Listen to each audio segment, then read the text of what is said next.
आपको डॉक्टर के पास कब जाना चाहिए, जब आपको सीने में दर्द है सर। तो जो सीने के दर्द छाती के बीच में होता है, आपके दोनों हाथों में आता है, जबड़े में रेडिएट करता है या बैक में रेडिएट करता है, तो इसको हम टिपिकल एंजाइना कहते हैं सर हमारी भाषा में। मतलब ये हार्ट के दर्द में ज़्यादा होता है। वहीं अगर ऐसा कोई दर्द है सर कि भाई जैसे हमें छूने से ज़्यादा हो रहा है, सांस के साथ बढ़ रहा है, बहुत शार्प पेन है, तो ये सब जो दर्द का कैरेक्टर है ना सर, ये नॉन कार्डियक पेन है। इतना सब आप हो रहा है, पसीने आ गए किसी को दर्द के साथ सर, और ये कैरेक्टरिस्टिक ऑफ पेन हो गया, कुछ चक्कर आ गए, साथ में गिर गए बेहोश होके, तो डेफिनेटली इन सब चीज़ों के बाद तो हमें हॉस्पिटल तुरंत जाना चाहिए। पर अब से लास्ट कुछ पीरियड में देखा गया है सर 5-7-10 सालों में कि भाई यंग लोगों में, मतलब कि अराउंड 40-45, 30-35, इन लोगों में भी हार्ट की बीमारियां, ये कोरोनरी आर्टरी डिसीज़ बहुत कॉमनली मिलने लगी हैं सर। फिजिकल एक्टिविटी जो सर बहुत कम हो गई हैं। दूसरा सर नशा, ये smoking sir, second it is very important sir. ये यंग लोगों में अगर हम देखते हैं सर 100 लोगों को अटैक है यंग लोगों में, तो सर मतलब ये मेरा अपना एक्सपीरियंस है सर, 40-50% लोगों को उसमें स्मोकर रहते हैं सर। डॉक्टर साहब कुछ लोग आड़ ले लेते हैं कि नहीं विस्की नहीं, रम नहीं, बियर चलेगी, उसके बारे में क्या कहेंगे? सर लोग तो हमें ये भी कह देते हैं आगे कि भाई खून पतला करती है, थोड़ी थोड़ी तो ले लेनी चाहिए। तो सर ये पूरी तरह भ्रम है sir. No amount of alcohol is good.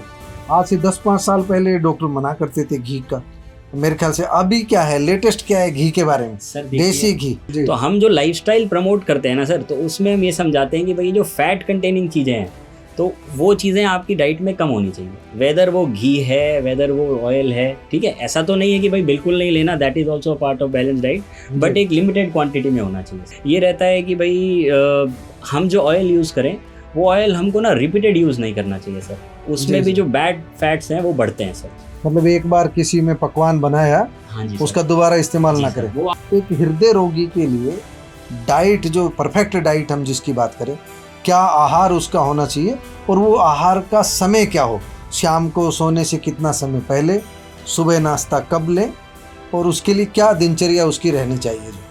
और जिनको तीनों धमनियों में, हार्ट में 3 नसें होती हैं सर, तीनों नसों में ब्लॉकेज है, शुगर है साथ में, ऐसे लोगों के लिए bypass is better than angioplasty. ये कोई भी ड्रग हम डेवलप करते हैं, या कोई भी स्टेंट या कोई भी मेडिकल डिवाइस हम डेवलप करते हैं सर, कोई कंपनी डेवलप करती है, तो उसका एक प्रॉपर लाइसेंसिंग प्रोसेस होता है सर जी। तो वो licensing process sir government of India देती है सर लाइसेंसिंग को, कोई ऐसे प्रोड्यूस नहीं कर सकता है। तो जनरली सर जो अवेलेबल होता है मार्केट में, वो गवर्नमेंट ऑफ इंडिया के क्लियरेंस के बाद होता है। तो इस बार की थीम जो कि वर्ल्ड हार्ट फेडरेशन डिसाइड करता है, तो इस बार की थीम दी गई है कि भाई डोंट मिस अ बीट।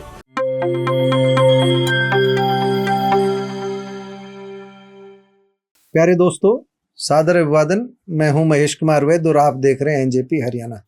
दोस्तों, आज विश्व हृदय दिवस है, 29 सितंबर को। इसकी थीम क्या है, इस पर भी हम चर्चा करेंगे। हमने आमंत्रित किया है विराट हॉस्पिटल से हृदय रोग विशेषज्ञ डॉक्टर राहुल सिंगला को। डॉक्टर सिंगला से अलग अलग विषयों पर बात करेंगे, हृदय रोगों का कारण भी जानेंगे, क्यों बढ़ रहे हैं इस विषय पर भी बात करेंगे। और ये जो खबरें आ रही है कि जिम में व्यायाम करते हुए युवक की मौत, ये भी डरावनी खबरें, इन सब पर बात करेंगे। सबसे पहले तो डॉक्टर राहुल, आपका स्वागत है एनजेपी स्टूडियो में। सभी को नमस्कार। मैं डॉक्टर राहुल सिंगला हूँ, मैं कार्डियोलॉजिस्ट हूँ, विराट हॉस्पिटल में कार्यरत हूँ। सीधे सीधे पहले तो हम जो इस बार की थीम है, क्योंकि विश्व हृदय दिवस है तो हर बार एक थीम होती है, इस बार की थीम क्या है? हर साल 29 सितंबर को हम विश्व हार्ट दिवस का ऑर्गेनाइज करते हैं, हम हार्ट दिवस। उसका मुख्य कारण ये होता है कि हम लोगों में ये जागरूकता पैदा करें कि वो अपने हार्ट की हेल्थ के लिए बेटर क्या कर सकते हैं। तो इस बार की थीम जो कि वर्ल्ड हार्ट फेडरेशन डिसाइड करता है, तो इस बार की थीम दी गई है कि भाई डोंट मिस अ बीट।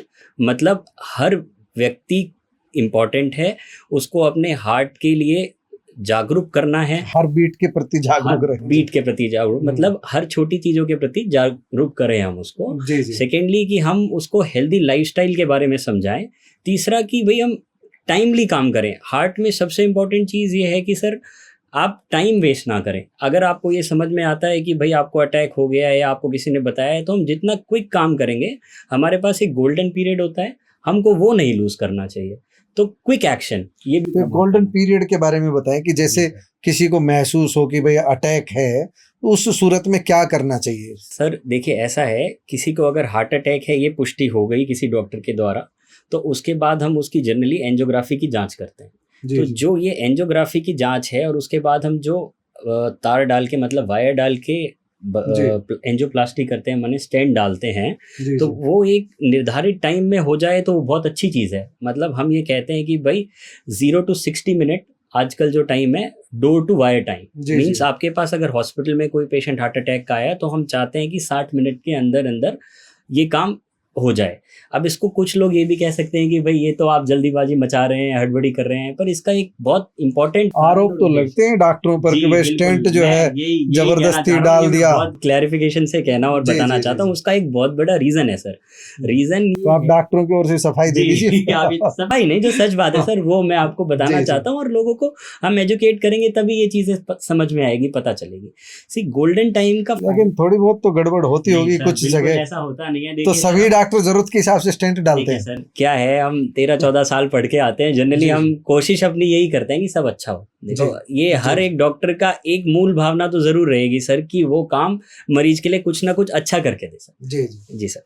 तो सर हम गोल्डन पीरियड ऑफ टाइम पे थे, वो हम कहते हैं 60 मिनट्स। उसका जो लॉजिक है वो ये है सर कि जैसे कोई हार्ट की नस बंद हुई तो उस नस का जो एरिया सप्लाई हो रहा है आगे उसको ऑक्सीजन नहीं मिल पा रही, वो बंद होने की वजह से, तो वो हिस्सा मरता जा रहा है। तो सर अटैक पड़ने से कुछ हिस्सा तो खराब हो गया, कुछ एक हम पेनम्ब्रा रीजन कहते हैं, मतलब एक हाइबरनेटिंग रीजन है जिसमें अगर हम फ्लो चालू कर दें तो हम उस एरिया को जीवित रख पाते हैं। तो सर सारा जल्दी का चक्कर ये है कि वो हार्ट का स्टेंट से फ्लो चालू हो जाएगा। सर फ्लो चालू तो हमारा वायर और बलून से हो जाएगा, स्टेंट उसको बरकरार रखने के लिए है, फ्लो को मेन। तो सर हम ये चाहते हैं कि वो फ्लो बरकरार रहे और जितनी जल्दी हम करते हैं तो एरिया जो हमें वो ज़्यादा बचा सके एंजियोप्लास्टी का। हम सोचेंगे अगर एंजियोप्लास्टी हम हार्ट अटैक के अगर नस 100% बंद है, अगर हम 2 से 3 दिन बाद करते हैं सर तो उसका सर बेनिफिट नहीं होगा, तो स्टेंट आपका डल जाएगा। उसकी फाइंडिंग से एंजियोग्राफी से होगी। जी सर, एंजियोग्राफी से होगी, ईसीजी से होगी, इको से होगी सर, इन सब चीजों से होगी इसकी फाइंडिंग। तो मतलब अस्पताल जल्दी से जल्दी चले जाना चाहिए अगर जो थोड़े से भी। एक आम सामान्य नागरिक, ये एक आम आदमी कैसे समझेगा कि मुझे हार्ट अटैक है, हार्ट की कोई प्रॉब्लम है, मतलब डॉक्टर के पास कब जाए, किस तरह के लक्षण हो तब जाएगा? सबसे बड़ा कंफ्यूजन लोगों को ये होता है सर मुझे गैस है कि हार्ट अटैक है। तो ये मैं बहुत क्लियरली, देखो सर एक हर चीज तो मरीज नहीं बता सकता, बट स्टिल मतलब वो कब जाए अपन ये सोच सकते हैं कि भाई आपको डॉक्टर के पास कब जाना चाहिए, जब आपको सीने में दर्द है सर। तो जो सीने के दर्द छाती के बीच में होता है,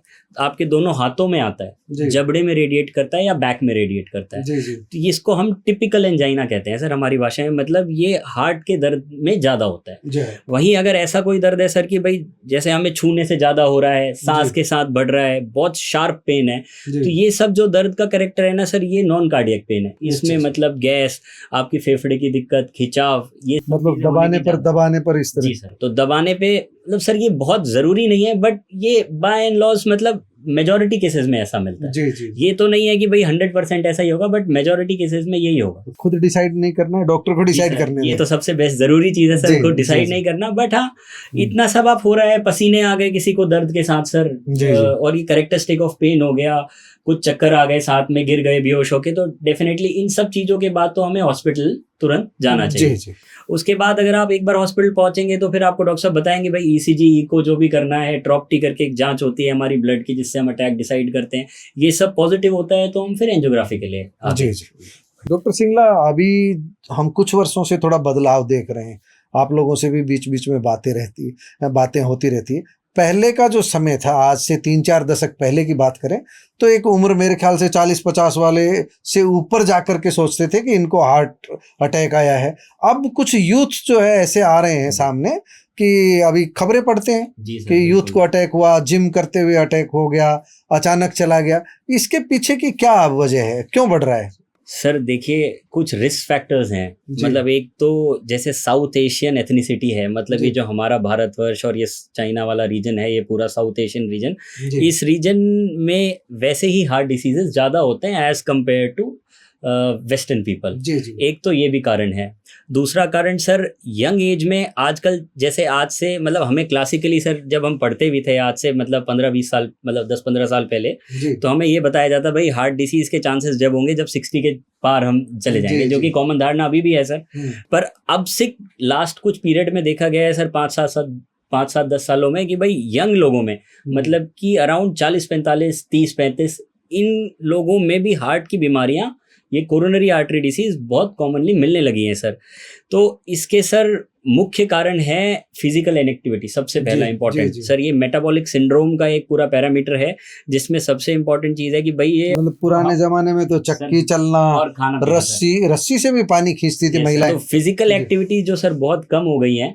दूसरा सर नशा, ये smoking sir. Second it is very important sir, ये यंग लोगों में अगर हम देखते हैं सर 100 लोगों को अटैक है यंग लोगों में, तो सर मतलब ये मेरा अपना एक्सपीरियंस है सर, 40-50% लोगों को उसमें स्मोकर रहते हैं सर। मतलब इतना ज्यादा इंसिडेंस हो गया। स्मोकिंग बहुत बड़ा कारण, smoking is very injurious for your heart specially. और हम स्मोकिंग को प्रथम मान ले तो सेकंड दूसरा कोई कारण है। सिर्फ स्मोकिंग ही नहीं, लोग आजकल सर यूथ में ये cocaine sir, it is very important कि सर ये समझाया जाए, इसके थ्रू मैसेज दिया जाए कि भाई स्पेशली कोकेन और जैसी ये वाली चीजें है ना सर, ये सब्सटेंस अब्यूज वाली, ये बिल्कुल मतलब हम अगर स्प्रेड कर सकें इसके प्रति अवेयरनेस कि भाई ये बंद होनी चाहिए। बिल्कुल करेंगे। ये तो जो सर एक और क्वेश्चन लोगों का आता है सर कि भाई एल्कोहल कितना जिम्मेदार है सर। देखिए sir, no amount of alcohol is good for your health. 10 ml ये सब बहानेबाजी है, बहानेबाजी है सर, ये टोटली सर हेल्थ के लिए। कुछ लोग आड़ ले नहीं हो सकता डॉक्टर साहब, कुछ लोग आड़ ले लेते हैं कि नहीं विस्की नहीं, रम नहीं, बियर चलेगी, उसके बारे में क्या कहेंगे? सर लोग तो हमें ये भी कह देते हैं आगे कि भाई खून पतला करती है, थोड़ी थोड़ी तो ले लेनी चाहिए। तो सर ये पूरी तरह भ्रम है sir. No amount of alcohol is good, but जो फिर भी अलाउ करती है सर हमारी बॉडीज जो वेरियस हैं, वो ये कहती है सर 2 ड्रिंक अ डे, मतलब मेल्स के लिए, और 1 ड्रिंक फीमेल के लिए। हमको तो 1 और 2 और 1 ड्रिंक का भी नहीं पता। नहीं sir, what do you means by 2 drink? 2 drink का मतलब सर ये है 90, मतलब हम जो कहते हैं कि भाई 80 milligram of 80-90 milligram of alcohol हम जो कहते हैं, आप उतना ले सकते हैं, वो एक रिलेटिवली सेफर डोज है।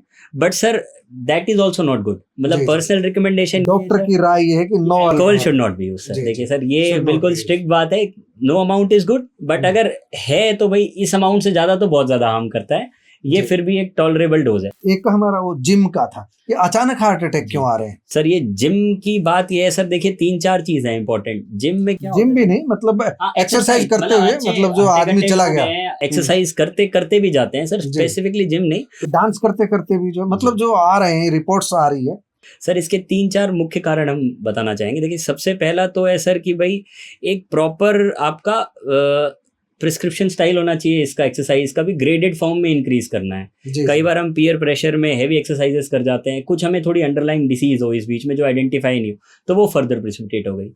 इसके अलावा सर सिर्फ हार्ट अटैक से नहीं हो रहा सर, ये दूसरा एक बहुत इंपॉर्टेंट कॉज है सर। जैसे हम जिम वगैरह करते हैं तो हमारा ना सिंपैथेटिक एक्टिविटी बढ़ता है, तो स्पेशली जो सब्सटेंस अब्यूज हो जाता है इधर भी, मतलब जैसे हम जिम के लिए सप्लीमेंट वगैरह, या कोई आजकल यूज भाई ये बॉडी बनाने के लिए हम सप्लीमेंट वगैरह लेना स्टार्ट कर देते हैं कोई, तो ये भी काफी हद तक चेतावनी देंगे दर्शकों। चेतावनी में सर ये बताइए कि भाई स्टेरॉइड्स जो स्पेशली है ना, एनाबॉलिक स्टेरॉइड्स, वो आप यूज नहीं करेंगे अपने आप से खुद से। भाई कोई अगर कोई प्रोफेशनल एथलीट है तो वो किसी मतलब जो प्रोफेशनल ट्रेनर है, डाइटिशियंस हैं, या कोई प्रोफेशनल डॉक्टर है, उनके राय से करें, और ग्रेडेड होना चाहिए सर सब। तो ये सप्लीमेंट्स नॉर्मल पीपल को जितना हो सके अवॉइड करें सर, इससे बहुत ज़्यादा फायदा नहीं होगा, एक टेम्परेरी फेज में होगा, फिर नुकसान ही होता है सर। और एक और चीज़ है भाई सर, जैसे हम ग्रेडेड एक्सरसाइजेस करें सर, वो नॉन ग्रेडेड नहीं होना चाहिए। और जैसे जनरली क्या है कि हम एक बीमारी होती है सर HOCM जैसे, मतलब वो हाइपरट्रॉफिक ऑब्स्ट्रक्टिव कार्डियोमायोपैथी, इसमें क्या है सर, रनिंग के टाइम अरिथमियाज प्रेसिपिटेट हो जाते हैं। मतलब जैसे आपकी हार्ट की गति अचानक से बढ़ जाती है धड़कने की, जो नॉर्मल धड़कन रहती है सर वो 70-80 ऐसे रहती है, तो ये अगर 150-200 पड़ जाए तो हार्ट जो है भाई वो ढंग से कॉन्ट्रैक्ट करके ब्लड नहीं दे पाता, वो फिब्रिलेट करने लगता है। तो ये भी एक कंडीशन है सर कि ऐसी चीज़ें होती हैं कि भाई हम समझ लेते हैं जी हार्ट अटैक हुआ, पर उनको हुआ ये है कि भाई वो सडन कार्डियक डेथ की कैटेगरी में फॉल होंगे और ये एरिथमियाज हो गए। तो अब ये एरिथमिया सर पहचाने तो नहीं जा सकते, मतलब किसी को चक्कर खा के गिरने की हिस्ट्री हो, किसी को पैल्पिटेशन मतलब अपनी धड़कन खुद ज़्यादा सुनाई देती हो, ऐसा लग रहा है भाई काम कर रहे हैं तुरंत धड़कन बढ़ रही है, तो ये आप इसमें कुछ टेस्ट हम कह सकते हैं करिए, बट इसको आइडेंटिफिकेशन तो यही है कि भाई आप गिर गए चक्कर खा के मेन। तो ये सब कारण भी हैं सर, ये 3 जो कारण बताए, तो उनको अपना से समय समय पर जाँच कराते रहना चाहिए। जी। एक देसी घी को लेकर के हमने पहले भी सवाल किया था, और नई नई थ्योरी इस बीच आते रहते हैं। आज से 10-5 साल पहले डॉक्टर मना करते थे घी का, मेरे ख्याल से अभी क्या है, लेटेस्ट क्या है घी के बारे में सर? देसी घी, जैसे ये जो कोलेस्ट्रॉल वाला विषय है, इसमें सर जो बेसिक रिकमेंडेशन है सर, देखिए हम दो चीज़ें देखते हैं। एक ना सबके LDL लेवल होते हैं, गुड कोलेस्ट्रॉल होता है एक HDL, बैड कोलेस्ट्रॉल होता है LDL। सर जो जनरली हम 130 का कट ऑफ मानती है सब लेबोरेटरीज, बट स्टिल जैसे हमारा साउथ एशियन एथनिसिटी है सर, तो इसमें हम मानते हैं भाई रिस्क फैक्टर ज़्यादा है, तो हम ये कहते हैं भाई ये 100 से कम हो। तो हम जो लाइफस्टाइल प्रमोट करते हैं ना सर, तो उसमें हम ये समझाते हैं कि भाई जो फैट कंटेनिंग चीज़ें हैं तो वो चीज़ें आपकी डाइट में कम होनी चाहिए, वेदर वो घी है, वेदर वो ऑयल है, ठीक है। ऐसा तो नहीं है कि भाई बिल्कुल नहीं लेना, that is also part of balance diet, but एक लिमिटेड क्वांटिटी में होना चाहिए सर, ज़्यादा एक्सेस नहीं होना चाहिए सर, एक चीज़। दूसरी रही बात सर तेल और घी की, सर देखिए हम जो रिकमेंड नहीं करते वो है सर डालडा घी सर, मतलब जो उसमें ट्रांस फैटी एसिड्स ज़्यादा होते हैं सर। एक रिपीटेड यूज ऑफ मतलब वनस्पति घी में ज्यादा होते हैं सर, उसमें नुकसानदायक तत्व ज्यादा रहते हैं शरीर के। दूसरा सर ये रहता है कि भाई हम जो ऑयल यूज करें वो ऑयल हमको ना रिपीटेड यूज नहीं करना चाहिए सर, उसमें भी जो बैड फैट्स हैं वो बढ़ते हैं सर। मतलब एक बार किसी में पकवान बनाया, हाँ जी, उसका दोबारा इस्तेमाल ना करें, वो आप जितना अवॉइड कर सके बेटर है। अब ऐसे सर कहते हैं कि सबसे बेस्ट ऑयल आप कौन सा मानेंगे, तो सर ऑलिव ऑयल कह देते हैं, कुछ लोग सनफ्लावर कह देते हैं, सरसों का तेल is also very good. Refined के बारे में क्या राय है जो आप हमारे दर्शक जाना? यही कहना चाह रहा था sir, every oil is okay, whether आप मतलब जैसे एवरी ऑयल से मेरा मतलब है आप चाहे ऑलिव ऑयल जिसका बहुत क्रेज है वो यूज़ करें, चाहे आप सनफ्लावर ऑयल यूज़ करें सर, चाहे सर आप ये सरसों का तेल जो हमारे यहाँ बहुत होती भी है सरसों, तो that is also equally good. इन तीनों में से आप जो भी यूज़ करना चाहें सर यूज़ करिए, बट उसको रिपीटेड यूज़ मत करिए। आप डालडा की जगह देसी घी यूज़ करिए सर, मैं ये रिकमेंडेशन करूँगा। देसी घी में फिर भी हार्मफुल कंपोनेंट्स कम है सर। जी जी।